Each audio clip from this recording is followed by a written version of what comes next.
We need a generation of Americans dedicated to restoring the core values that have made us the most successful country in the world for the last 400 years. You have the most radical administration in American history. I describe this as a secular socialist machine because it's, first of all, obviously a machine. Not only were they trained in Chicago, which has a great machine tradition, but you couldn't have gotten $787 billion in stimulus money with no one having looked at it. It is clearly socialist. The fact is that when you have a pay-czar in the White House who thinks that they can decide on salary limits for 30 or 40 companies involving hundreds of people they've never met, that's a level of arrogance that only socialism could sustain. And third, they're clearly secular. They are deeply opposed to God being in public life.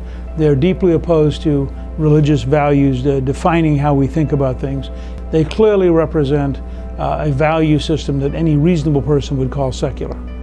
This is a government centralization, so the politicians define America on a scale that is the opposite of the Founding Fathers. And so I say to those who love their country and those who care about America's future, that the time to act is now. If you look at how successful we are, how wealthy we are, how free we are, and then you go back to tell the story of Washington crossing the Delaware on Christmas night in a blinding snowstorm with ice on the river.